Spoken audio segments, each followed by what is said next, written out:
So thanks to a recent interview, we have now got the reveal of how long this game is going to be. I've got the article up here, I'm going to be reading it to you guys and then giving you my full thoughts on it. So let's begin with this video.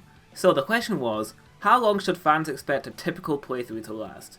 And the answer was, the gameplay content is going to be very similar to Sonic Colors or Sonic Generations. If you want to think about experiencing it from start to finish, what's going to be additional is all the extra little things the team has hidden inside the game that will require you to go back and play with different and more powerful Wispons. There's content in there to make sure that everyone can play through the game and have a fun time. But there's also these little things to do later, if you really wanted to dig into the game, will be there for you. So, the game length is the length of Colors or Generations. Now, I think I've been the only person, no one else has been saying this, but I've been the only person saying that this game was going to be as long as Sonic Colors. I could just see it from a mile away. Why would they make it so much more longer? Why would they barely reveal any content for the game? We've only seen at this point Green Hill, Chemical Plant, Park Avenue, and Casino Forest. But really, we've barely seen anything, and that's 4 locations already. So let's say it's as long as Sonic Colors. I think there was about 6 or 7 different locations. If we go by that, we've already seen half the locations already for this game, because there's not that much content in Sonic Forces. So that's a huge shame that this game is probably going to be shorter than Sonic Mania, the classic style game that wasn't even being advertised as being that big of a game. Sure, it was being advertised heavily for being the next to the classic Sonic game, but it wasn't being advertised as this grandiose, big, epic game like Sonic Forces is. So that's pretty disappointing. I knew it was coming, but I was really hoping that it was going to be longer than that. I was really hoping for like an SA2 styled length game, or Unleashed. Unleashed was a long game, so they could have gone that route, but they didn't. They decided, let's go back to Colors or Generations, which is a huge shame. And they use the excuse of little extra things. That just sounds like padding to me, to be totally honest. That doesn't sound like anything. But there's also more text we have here, and I'll be reading that to you right now. So, one thing I do want to make sure everyone understands is that we're selling Sonic Forces at $39.99 in America. We don't want people to think that this is a short game, or this is a lesser experience than what we've done in the past.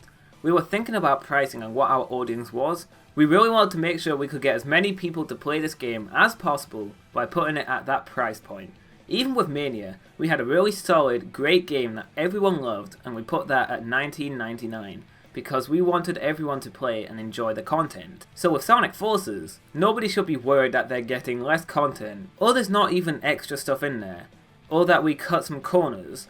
That's really not the case. We're aggressively pricing it to get this great content out to as many people as possible and really have people secure when they buy and play it to know that this is the same as all the other Sonic games we put out there, plus extra content for people to find and enjoy. So I guess that answers everyone's question on why the game is so cheap. Personally, I do think it's because it's so short, but I guess that's wrong. They wanted to just get more people to play it, they wanted to make it cheaper so more people would buy it.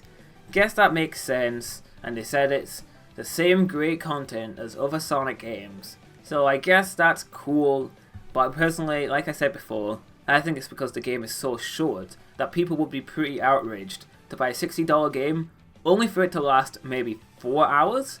So that is what I think. So if Sonic Mania is longer than this game, that's going to be really disappointing, because that game's amazing. I love Sonic Mania. But that's not really a long game. You can complete that in like 3 hours. And it's just a shame that we've known about this game for so long. They've kind of been really hyping it up, only for it to be as long as Sonic Colors. Like, really? The next big modern game and it's lasting like 3 hours? And I guess game length isn't the most important thing, it's the content that's in it. So if it's really fun, then it shouldn't really matter. But personally, I'm pretty disappointed by this. Didn't want it to happen, but it happened anyway. But that's pretty much everything I have to say. Not the best news ever. I don't know how anyone could be happy with this game length, I'll be honest. But if you are happy with it, let me know in the comments below and tell me why you are happy with this. Make sure to follow me on Twitter, as I'm always active on there. Make sure to subscribe to me on YouTube if you want more content like this. I'm always discussing Sonic stuff, as you guys should know by now. But I also do some Nintendo content, so you should totally check that out if you haven't already. But with that out of the way, thank you all for watching, and I'll definitely make sure to catch you all later.